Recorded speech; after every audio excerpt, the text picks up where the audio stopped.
Most Americans understand the fact that we use pretty harsh chemicals on a daily basis. Rashes, blistering, swelling, redness, and hives Is what can be caused because of this chemical. The state keeps a spreadsheet of dish soap brands, and the bottle in your kitchen may be on it with the contamination number typed in the cell beside the name. One product on that list got written permission to keep selling at 14 times the number the state was phasing in, and no label in America has to mention any of it. Tonight, 8 brands fail on paper, 4 come out clean, one of them is legally a drug, and the one with the ducks on it is number 1. Number 8, Gain. Before I get to the bottle, you should know what your sink actually is. Occupational medicine has a number for when your hands in water stop being housework and turn into a hazard. More than 20 exposures in a shift. In 2013, Swedish researchers asked nearly 20,000 people how often their hands got wet across a whole day, not just at work. 22% crossed that line. Among women, 30%. At work, it was 6. Sound like your kitchen?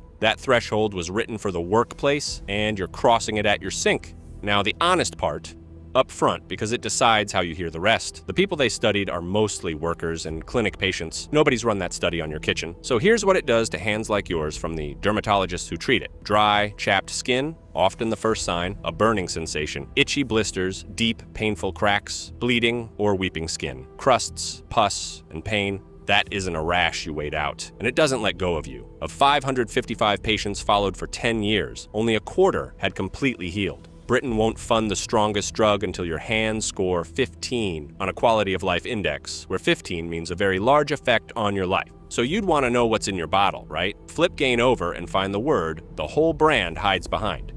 Fragrance. One word.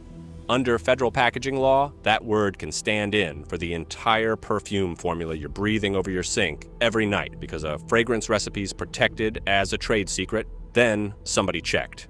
Researchers publishing in Environmental Health Perspectives took more than 200 household products into a lab, dish liquid included, and wrote that the labels did not identify all of the products containing phthalates or fragrance chemicals. Their words. So your label isn't vague, it's incomplete. Here's what an incomplete label does to somebody like you. The Federal Safety Commission runs a public database where shoppers file their own reports, and the agency says up front it doesn't vouch for them. A woman in her 30s filed one about a different green-looking brand. 3 ingredients on the company's own website weren't on the label, she wrote, and she experienced painful hand rashes, which affected her ability to function. New York tried to fix that. The state told cleaning brands to disclose what goes in your bottle. Industry groups sued, and in 2019, a court threw the program out on procedural grounds. Hear what they argued because it's the grayest line in this story. Not that you don't deserve to know, that the state had filled the paperwork out wrong. Hold that word, paperwork. It's back at number 2,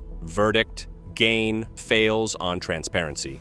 Digging this out is why this channel exists, so subscribe if you want the files nobody reads to you. Number 7, Up and Up Free and Clear, which is Target's store brand. In 2019, independent lab testing commissioned by an advocacy group, Citizens Campaign for the Environment, screened dozens of soaps for 1,4-dioxane. Hold one number in your head for the rest of tonight, 1 part per million. That's the line New York was phasing in, and every number you hear from here gets measured against it. The bottle promising you free and clear came back at 6,400 parts per billion, 6.5 times that line. And the dollar store's lemon soap came back higher still, 7,700, almost 8 times. So what is it? The Environmental Protection Agency's own assessment calls 1,4-dioxane likely to be carcinogenic to humans on the basis of liver tumors in animal species, and nobody pours it into your bottle. Manufacturers soften a harsh detergent with a gas called ethylene oxide, and the reaction leaves a residue behind in your bottle. It forms as a byproduct, and a byproduct isn't an ingredient, so it has never been printed on a label you could read. Now sit with those 3 words, free and clear. The people who bought that bottle were doing what you're doing. They read labels, they picked the gentle one for their kids, and by that report, they carried home more of it than the shoppers who grabbed the loud blue bottle. If that's your bottle, you did everything right. Was the label lying? Probably not, and that's the ugly part. Free and clear describes what a company puts in. This rides in on how it's made. Verdict, Up and Up fails on the gap between its promise and its test result. Number 6, Ajax dish liquid. Same report, 2,500 parts per billion, 2.5 times the line. Ajax gets this slot because its labels the perfect classroom. Grab any bottle off your sink and do this with me. Find your ingredient list and look for the letters ETH inside a word. Sodium lauryl sulfate. That isn't decoration. It means your ingredient got processed with ethylene oxide, the reaction that leaves 1,4-dioxane behind. Lauryl. Anything ending in eth, anything with PEG in front. One syllable, and the invisible thing has a return address on the bottle in your hand. If you just learned that, leave a like. Now I have to tell you where this chemical does its damage, because the government has been specific, and it isn't where you'd guess. When it looked at people using these products at home, it found the use itself did not present an unreasonable risk to you or anybody near you. The worst Long Island plumes come from industrial solvent sites, not from your sink. And for a household already drinking contaminated water, its own researchers put 75 to 91% of the exposure on the water itself. So that's the floor, and you deserved it before the ceiling. Here's the ceiling. That same evaluation found the contaminant in products like dish soaps and laundry detergents significantly contributes to an unreasonable risk when they're washed down the drain and contaminate surface water used as a source for drinking water. Dish soaps, named in a federal document. Hold that sentence, it's number 1. Verdict, Ajax fails on the same contamination finding in a crowd. And number 5 is where this stops being residue and starts being a drug in your hand. Number 5, Dawn Ultra Antibacterial. Turn this one around and you won't find an ingredient list. You'll find a drug facts panel, same layout as the cold medicine in your cabinet. It's registered with the federal government as an over-the-counter drug, and the label as filed calls it antibacterial hand soap. Chloroxylenol, 0.30%. So the bottle at your sink that looks like dish soap is, on paper, medication. It's sold next to your sponges, and the front never says the word drug.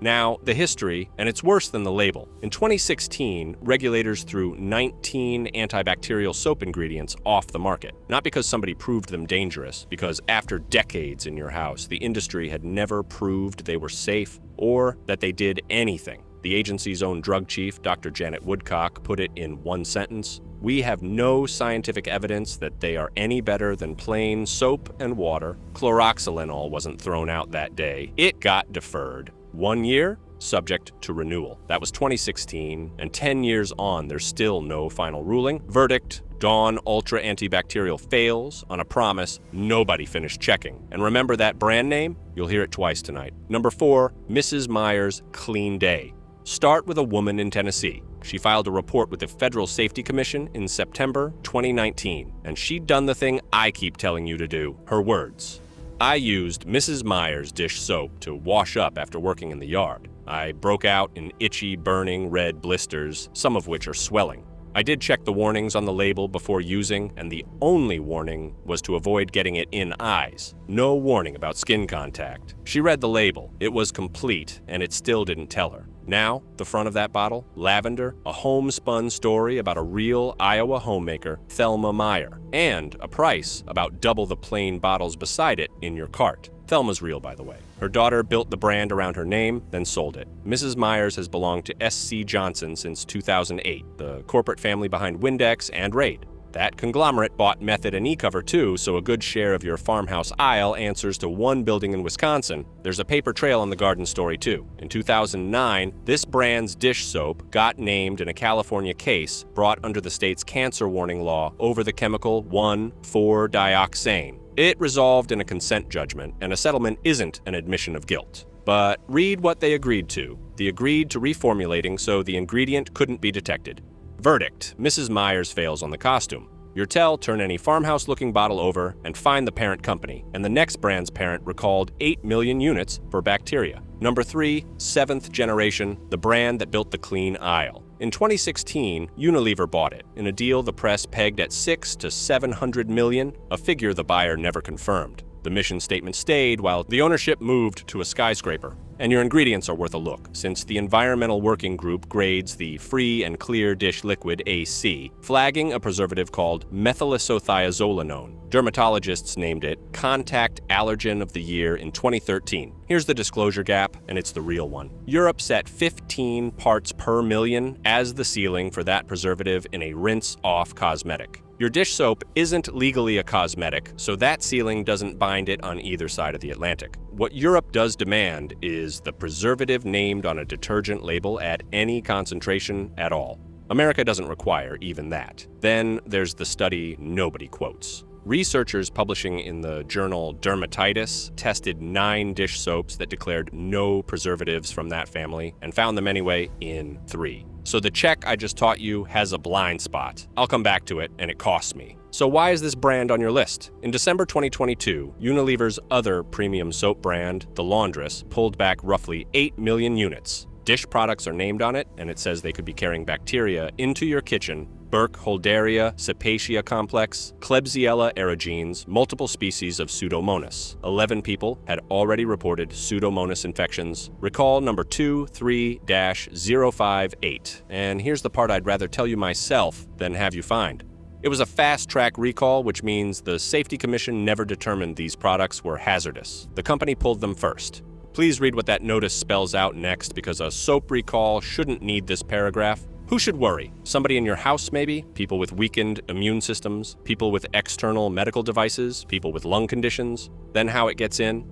Inhaled. Through the eyes, or through a break in the skin. Through your eyes. A woman in Virginia pumped a different dish soap straight into her left eye. Days later, it was infected and swollen, her vision blurred, and her doctor said the cornea was scratched. Months later, she was still under an ophthalmologist's care. That's the mild version. When Pseudomonas takes a cornea and the strain resists the drugs, one study of 90 episodes found it perforated in 52% of those cases, and 47% needed a transplant. And there's a point where killing the bacteria stops mattering. Researchers wrote that no effective treatment is available after progression to corneal ulcer, then the line that ends this beat. Bacteria are no longer necessary for collagen degradation. Your eye's own repair cells dissolve your eye and carry on without the infection. Go one layer deeper, and it stops being an eye. Those first bacteria on the notice cause cepacia syndrome, described in the literature as acute necrotizing pneumonia with high mortality.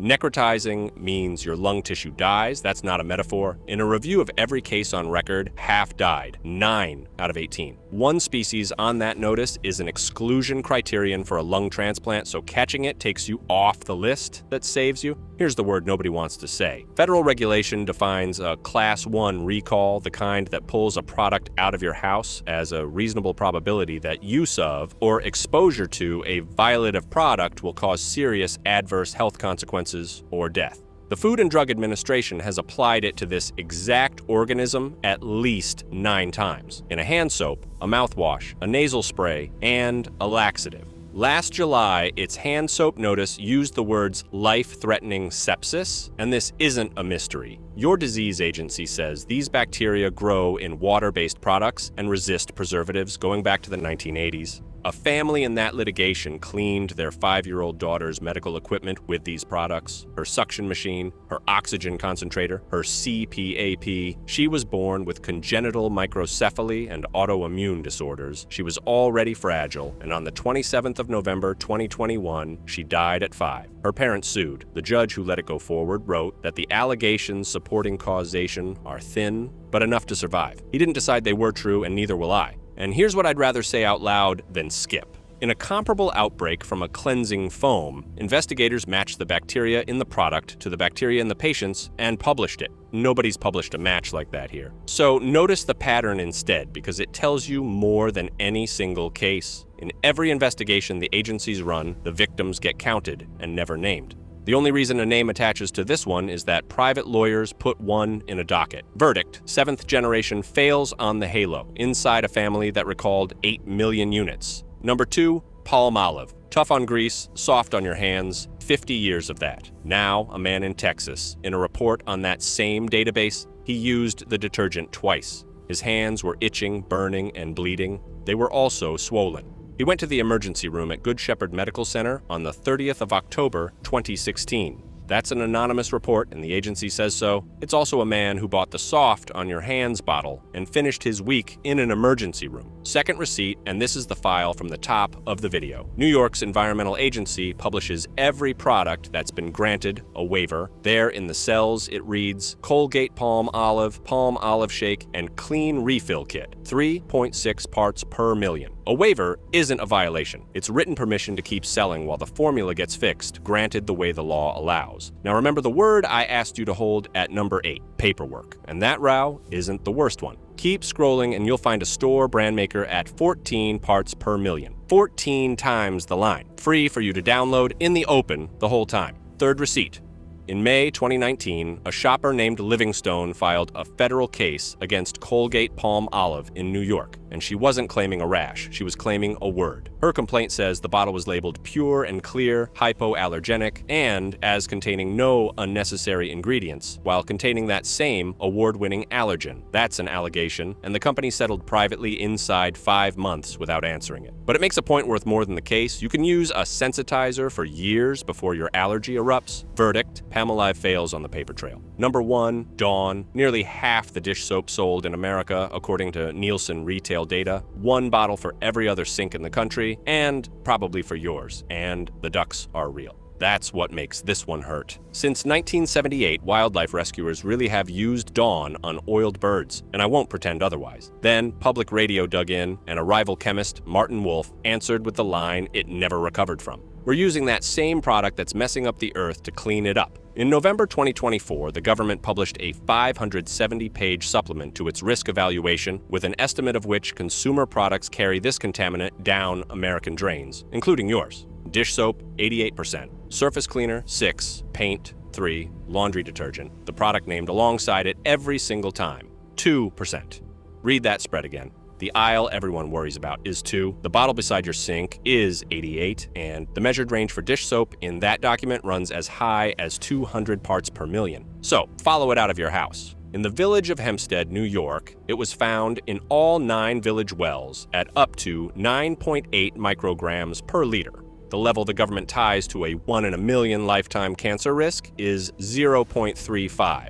That's 28 times it in 59,000 people's tap water. A Hicksville source once tested at 33, which is 94 times, though that reading is from 2013 and treated since. And 21 Long Island districts needed extra time to meet their own limit. Now, the part that makes this a story, not a statistic. New York's legislature wrote your chain down themselves in the bill's own justification. Once used by consumers and washed down the drain, it enters local water systems. On Long Island, 33 of 36 public water systems reported contamination, and one Hicksville source as high as 33 micrograms per liter. That isn't my argument. That's the sponsor memo, and the governor signed it in December 2019. Then come back to your sink. A woman in California, 59 years old, filed this in 2015. I have used Dawn dishwashing liquid for years. Now, I can't use it because it contains methylisothiazolinone. Each time I'm exposed, the reaction gets worse, and the healing time takes longer. At first, it only was on my hands, then included my wrists. Now, it goes up to my elbows. It makes my life miserable. I am terrified of a new outbreak, and she isn't the only one. A woman in North Carolina filed 4 years later over the same preservative and got first aid for it. Her words: "There is nothing on the Dawn label that warns the products contain methylisothiazolinone. I have gone into allergic shock and am experiencing an allergic skin reaction all over my face, lips, and eyelids. It is both painful and disfiguring." Dawn's own ingredient page, the day I wrote this, still lists that preservative, so tell me in the comments which bottle is next to your sink. I read every reply. And then there's the absence, the receipt I trust most because nobody can spin a blank. The Federal Safer Choice Program certifies products where every ingredient's passed a government screen. Around 100 dish soap listings you can buy carry it. Costco's store brand carries it. Palmolive's own Pure and Clear carries it. Dawn's parent company is already inside that program for other brands. They know how it's done. They've never done it on one bottle of Dawn. Verdict: Dawn fails on the halo and the receipts at once. None of this is history you get to shrug off either. It's live paperwork. New York's rule says no waiver holds after December 30th, 2025, so this is the first year every bottle on that shelf has to meet the 1 part per million line. And who broke a rule to put it in your kitchen? Mostly nobody did. There mostly wasn't one. 1 state caps this contaminant, 49 don't. Which one are you in? That allergen has no limit in your dish soap at all, and the program that certifies the honest bottles came out of a 2025 reorganization with fewer than a dozen people watching an entire market. So your safety net is a back label, a lawsuit after the fact, and a very small office. Subscribe, because none of it's ever going to announce itself to you. So what do you actually put in your cart? 4 bottles earned it, and each hands you something to look for. Number 4, Blueland's powder dish soap. a startup that earned Federal Safer Choice certification in 2020, 2 years old, by handing over its entire formula. 2 years old, doing what the market leader still hasn't. One precision note: Blueland's well-known verification badge sits on its other products. Not this one, so I won't claim it here. That's the precision I wish your big brands had. Urtel powder in a refillable tin. Number 3, and here's your callback: Kirkland Signature plant-based dish soap at Costco. The Warehouse Club's own store brand carries the federal certification Dawn's never earned. Every ingredient screened by the government at store brand prices, on the shelf where the premium spray runs 3 times the price. The cheapest jug in your aisle did the homework your market leader skipped. The honest caveat: that seal is voluntary, so a missing one doesn't mean a bad bottle, but an earned one means somebody read every ingredient in your jug. Urtel, the Safer Choice seal on the front. Number 2, Dr. Bronner's Suds, and this one wins on character. It's a family company that answers the hardest question about its formula in public, on its site. It uses SLS, and they'll tell you so themselves. That's the detergent never processed with ethylene oxide, so the contaminant this whole video is about never forms. And in the same breath, they admit SLS can still irritate your skin. They said the flaw out loud before I could. In 2025, they walked away from a certification they'd held for years, writing that its integrity had become compromised. Urtel, Laurel with an L, not Loreth. Number 1, Ecos Dishmate Free and Clear. Those 3 words again, and this time, somebody earned them. A family business started in 1967 by a Greek immigrant chemist run by his daughter. They've been in the Federal Safer Choice program since 2008, and the government's named them a Partner of the Year 8 times under 2 company names, which is why almost everyone counting it gets it wrong. The caveat: their climate claims are their own math. The product receipts are government receipts. Now, the part that costs me. There was going to be a 5th winner tonight. A Canadian brand called Attitude, which publishes every ingredient, pays an outside group to screen its formulas, and scores at the top. On paper, it's the answer to everything you've just watched. Then I went back to that study from number 3, the one that found isothiazolanones in 3 of 9 dish soaps that declared none. The paper names them Green Cricket Fragrance Free at roughly 27 parts per million, The Unscented Company about 5, and Attitude's Baby Bottle and Dishwashing Liquid roughly 8. Why tell you it all instead of quietly swapping somebody in? The quick screening kit those researchers used came back negative on that bottle. It took a mass spectrometer to find it. The label said no. The cheap test said no. Only the expensive machine said yes. The authors call their own measurements approximate, and it's one product in one paper, not a verdict on a company. But the 5-second check I taught you has a floor, and that's where it sits. You can read every word on a bottle and still not know. Which is why the last thing tonight isn't a bottle at all. When that advocacy group went back and retested in 2024, a Gain laundry detergent that had come in at 10,000 parts per billion came back at 188. Drops like that ran across the products they retested as much as 98%. Nobody invented a new chemistry. One state wrote one number into law, set a deadline, and the formulas moved inside 2 years. That's it. That's the whole trick. Not one label mentioned it to you. It was never impossible. It was optional. If one of those tells saves you a bad bottle tonight, a like is the thank you that costs nothing. So here's your rule in the store every week. Ignore the front because that's a story somebody paid for. Flip it, find the detergent name, and scan for that one syllable. Then look for a seal somebody had to earn, not a word anybody can print. 5 seconds, and you'll know more than the shelf wanted you to. Every bottle in your aisle splits into the ones that tell you things and the ones that sell you things. The front sells you the story. The receipt tells you the truth. Send this to whoever does the dishes in your house because they're the one at that sink every night with their hands in the water. And subscribe if you want the next government file before it makes the news. I've already downloaded it, and the brand in that one is bigger than Dawn.